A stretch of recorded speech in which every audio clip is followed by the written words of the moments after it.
Our next Taking Stock, Real-Time Reflections on the Public Data and Evidence Ecosystem chats. And I wanted to welcome you, Christina, to this conversation. I've been very much looking forward to it. And for the audience, this is our third and ongoing series of chats about taking stock about what's happening right now. What are some of the challenges? What are some of the opportunities as we look forward into the future? And I have been looking forward to this conversation with you, Christina, with some intensity because I go to you for advice in many things, and I'm really curious about your reflections on what's happening right now in both today and in June, but also like how we've gotten here and where to from here. So welcome.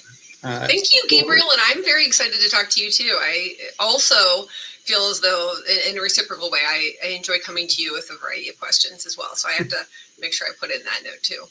Well, thank you, and thanks to APDU for hosting all of these chats as well. And so for the folks on the LinkedIn Live or the Zoomcast, just wanted to, if you have not run across Christina before, which I imagine many of you have, just wanted to make sure that everybody knows a little bit about your bio, and then going to throw to you for the first question, Christina. So for the folks on the cast, of course, Christina is the Vice President of Workforce Development with AIR's Human Service Division, and there she oversees workforce-related research and technical assistance projects which span the whole workforce cycle.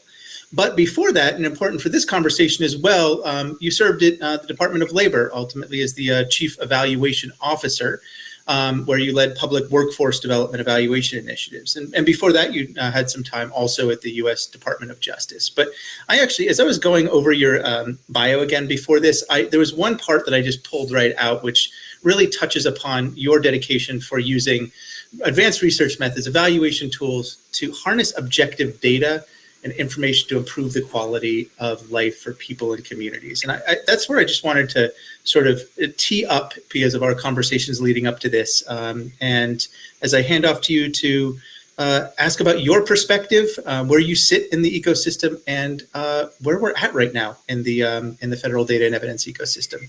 So let me throw to you. What changes or trends are you seeing? All right. Well, that's a big question, Gabriel. So I'll answer a little bit of it. And I'm also excited, as you know, like in these types and styles of conversation with LinkedIn Live, that we have a chance to interact with others in our community virtually. So I'm hoping that they do that, because this really is a participant style conversation.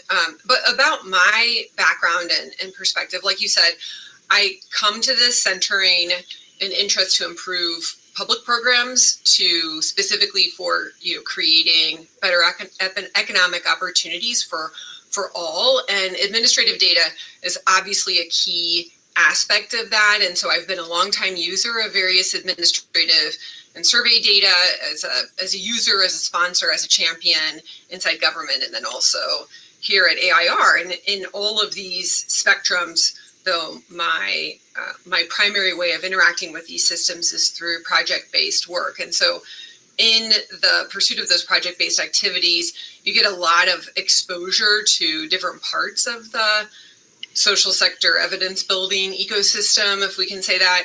And I think that one thing that I've noticed in terms of where we are now, that's been sort of kind of a mixed blessing, is that changes, especially in the last 10 to 15 years in technology and data modernization, has really revolutionized the capacity when we're thinking about ways to improve public programs to be able to take advantage of data that's both secure, that's high quality, that's timely, that's complete. And if you look back just 20 years ago, lots of time that type of resource of accessing and harnessing sophisticated data would require that you have to go to some kind of data hub or lab.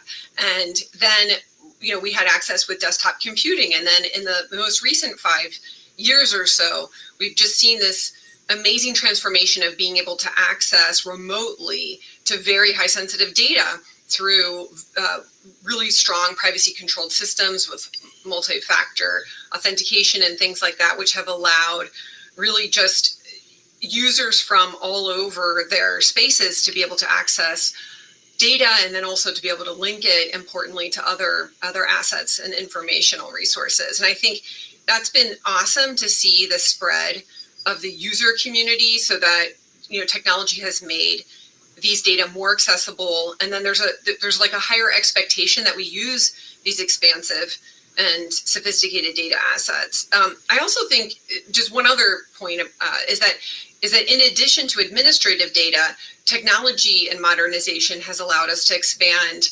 harnessing different types of data. And I know, this conversation isn't about AI, though so much is about AI these days, but I think it is useful to note that advances in technology have allowed us to be able to harness sort of unstructured or high frequency data. And when we combine that with the administrative data, we're able to kind of take the power of both information of today with some of our legacy understandings of systems to be able to really, I think, craft real-time improvements to programs. So I think, these are things that I'm excited to see in evolutions of today. And obviously, there's more to this story, but I think those are some things just to highlight. So it's a moment of transformation. And actually, this came up as a callback to our first conversation with Amy around the actual genesis of APDU and some of the technological changes that were happening right at the very beginning, decades ago, with shifting from paper-based data sets to data sets that were machine readable at the time, and helping librarians and folks across the federal government be able to access and use those systems. And what you're pointing to right now is another step change in the ability of folks to access and use that data and integrate it into some of their real-time decision making. So an exciting time, a lot of shifting, right? And I'm curious if we take a step back, I would just as we look back into the history of what's gotten us here. I mean, I talked about 5 decades ago, but I'm curious if you've sort of through your professional career seen a moment like this in the evolution of either data availability or how we're using data, et cetera. Like what does history have to say for us about what's going on right now? Yeah, that's a great question. And I will also say that I did listen to your conversation last week with Dr. Bill Beach, who was who's the commissioner at BLS, and he has such an amazing historical arc. So I would also invite folks that are here today live or joining us later to peek back on what Bill offered, because I think he provides a great longer historical perspective on this. From my vantage, again, coming from the user perspective and being tethered to this through the public policy field, is that you really see that that this is still a relatively new field, right? Public policy as an area where we discuss about evidence-based decision making in programs is something, maybe 50 years in sort of origin story, and then it's really more kind of catalyzed and catapulted in the last 20 years.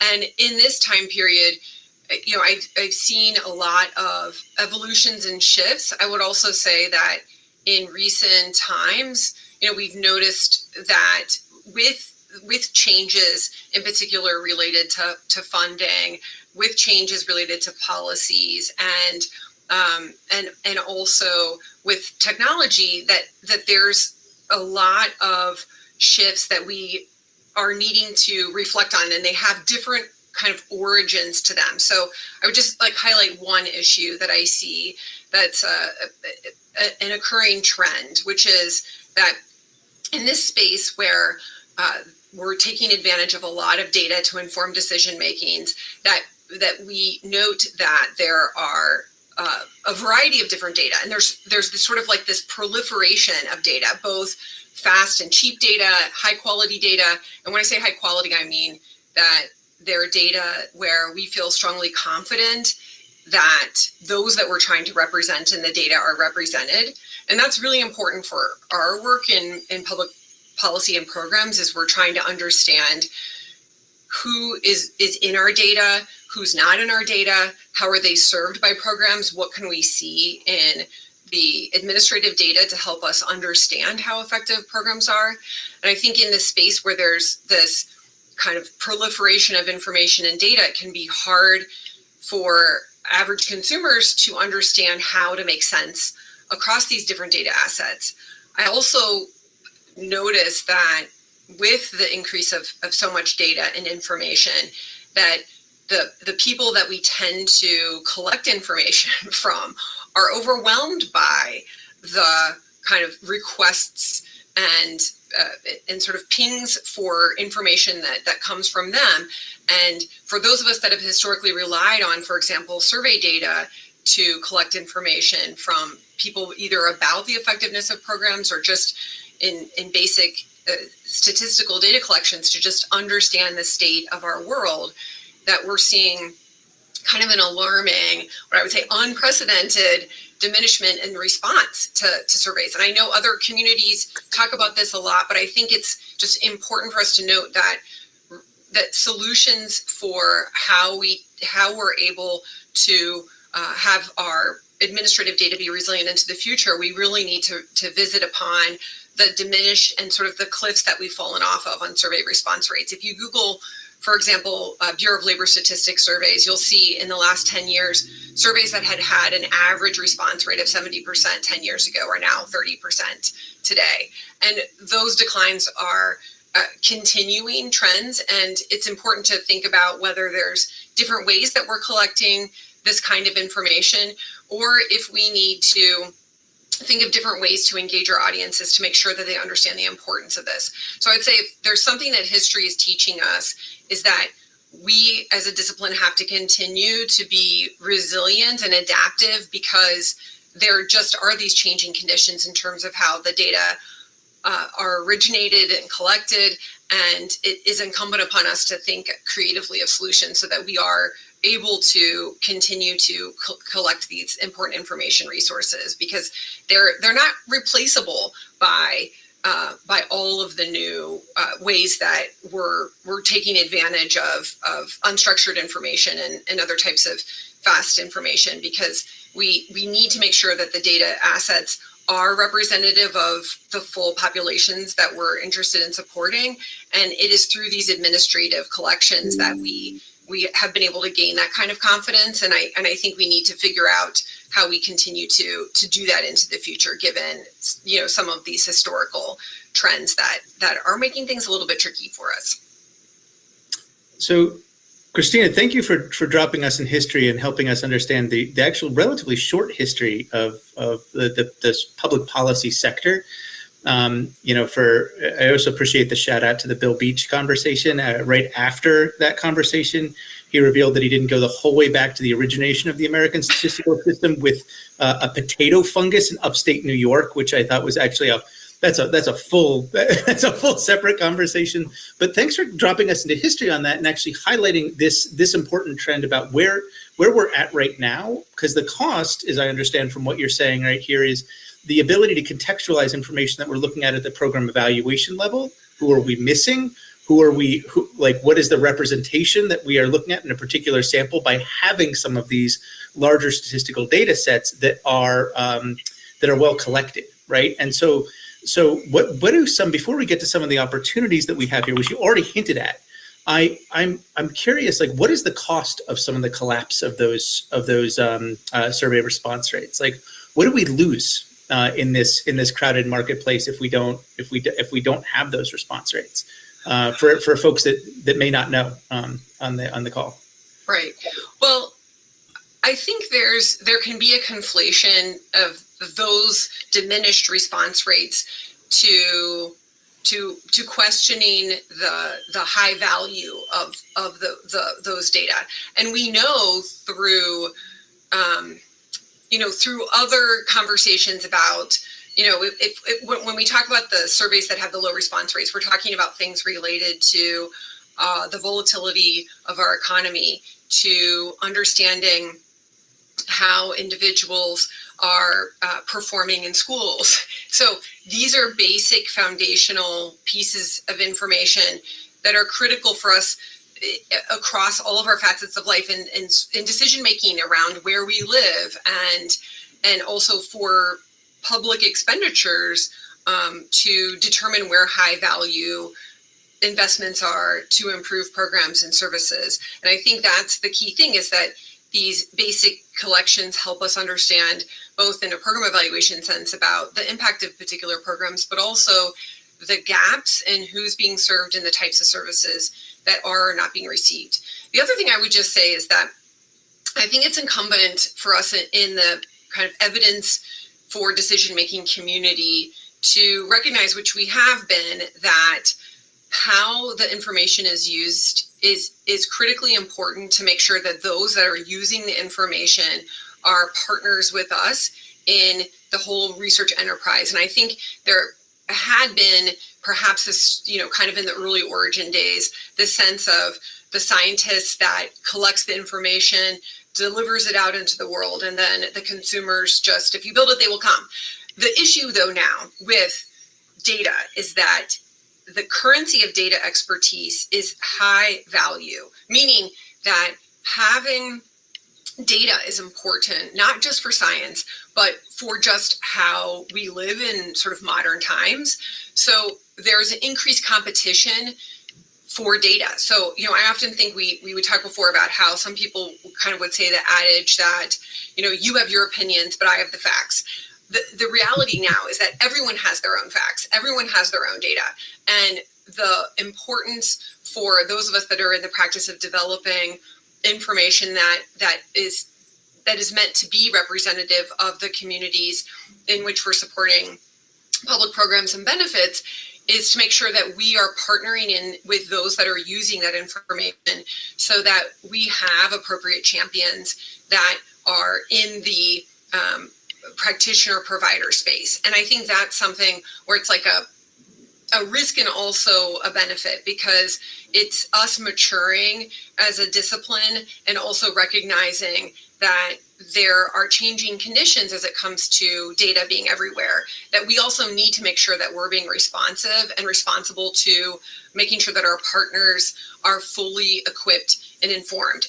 And so in that regards, I know for myself that I've spent a lot of time in recent years thinking about cross-disciplinary partnerships and thinking about research practice policy partnerships, making sure that we're tethered to different organizations and coalitions so that we're able to speak with a wide variety of experts to make sure that we're reinforcing the use and application of these important critical assets.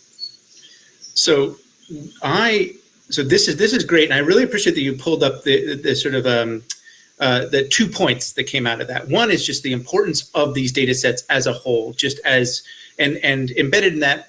You didn't state this, but others have, just the role of government. The government has in being able to collect across all 50 states information about citizens, so we can actually make these type of decisions. The second piece is quality. Like, can we actually make sure that we're maintaining not just those data sets, but also the quality, so we can be able to answer some of these evaluative questions, some of these questions about, are we missing whole parts of a population in a program evaluation, but also like very basic operations of democracy about, like, where do we put, you mentioned, where do you live? Like that's actually even a step away from what I was going to say, where do we place businesses, et cetera. So that is very clear. And I think these two levels are extremely important. And I'm curious, moving to our last question here with a reminder for folks that are tuning in via LinkedIn or Zoom. Feel free to send over some questions. We'll turn to those in about 5 minutes. But as you think about these, these two levels, right? Like, one is preservation of these data sets, but also preservation of the quality therein. You started picking up around the partnerships, research practice partnerships or consortia of practitioners. I'm curious, what promising changes and trends do you see about that are happening in this environment around creativity of data collection, or these type of partnerships helping create virtuous cycles about preserving this type of data flows for our work? Yeah. One important thing that I haven't mentioned yet is about the fact that our data are federated. So anyone that works in administrative data knows that it's when you think that the federal government owns the data, you realize that the federal government may have purse strings, they may have access to some of the data, but most of the richness of our administrative data, most of it sits at the state level. And I think what I have been excited about is that there is, especially in the past couple of the past decade or so, is that we've seen so much in terms of the state innovations around linking within states their residents' data records. There's the cradle to career types of longitudinal data systems. There's also data sharing across state boundaries, particularly when you're interested in regional impacts of particular larger investments or interested in understanding regional economies or regional opportunities. And there have been the emergence of these regional state consortia. I also feel like another area that's promising is that some of the state budgets have hardlined funding for some of these data projects. There's also been federal capacity building grants in recent years. And also philanthropy has really stepped in, particularly to fund pilot projects. And so I think the triangulation of these different funding sources has been really helpful to funding both the origination of some of these pilots, but then also creating sustainable systems. So that is something that I look to as promise. And the more that we bolster the state capacity, the more it definitely rises up, so that we see something that will be networked across the country. And I think, you can love it or hate it, but the United States is this amalgamation with the federated system, and data is no different. So I think that's an important thing to note, is that there's opportunity and need to make sure that we're looking at harnessing those data opportunities at both levels. Well, that makes a ton of sense. And it's a theme that's come up in these conversations too, around our federated data system and how we might use that actually to leverage a virtuous cycle. And, in our conversations leading up to this, Christina, we talked a little bit about how important it is to maintain the credibility of the data, because that creates a virtuous cycle around more funding opportunities, technical assistance opportunities, stitching together these type of data sets. And so, looking to the states, looking to philanthropy to support some of those consortia, I think is a really important thing to highlight. We do have a question from the chat, and so I'm gonna ask this question. Then I wanted to also touch upon something that we've talked upon, if we have time, in the past, around use of these data for continuous improvement. But we'll see if we have time for that, Christina. So from our audience, we have a question about labor statistics data in particular, and so really elevating any risks that you might see for data quality in the current environment, with a particular example of the recent need to impute more data for the unemployment rate. And so interested if you have any reflections on that, Christina. Yeah. So I think there's 2 points there that were made, which I don't think necessarily go together. I think there are always longstanding risks with independent agencies, that we have to make sure that we're protecting the independence of those agencies. And I am heartened to see that BLS, as well as the statistical agencies, continue to maintain that independence. There is also, though, funding that is important, and I think funding has been something that's been a challenge for our statistical system. Then there's the response rates, which I think are not caused or an artifact of either of those two conditions. So I think at the heart of it, with the non-response issues, that there's, and I know BLS has been doing this, that they're exploring alternative methods for how you supplement the challenges with with collecting that information. I highlight, and I'm not saying that this is something they're doing for the unemployment insurance, but when I was at the Labor Department, we were part of a pilot that Census was running called Ask US. And the idea was to have a paid panel of individuals representative of, across the United States, and to survey them about a subset of key prevalence questions. And I think the idea of that pilot is just for them to start exploring alternative ways to build samples, representative samples. And it's important to start doing those early so we can run parallel types of survey collection and make sure that we're calibrating updates so that we can see consistency across the different collection methods. But that, for me as an external person that is a champion of this, but not necessarily part of the decision making at this time or ever, because I was never a part of BLS, is that I know that there's an awareness that the issue with survey response rates is not something that's going to go away, and that we need to figure out ways to supplement, complement, and have and to explore alternative methods of survey collection. So I've got a follow-up question on that, because that is a wonderful opportunity there, which is a call out for innovation in this time in survey collection. You've highlighted this one, which is a paid panel. I'm curious where you you can answer this question one of two ways, Christina, like where you look to see where those innovations might be happening, or where you look to nudge and advocate for those innovations to happen. I'm curious if there's any particular spaces or platforms that you look to make sure to advocate for that from your perspective as a data user, because it's so important to all steps of your career.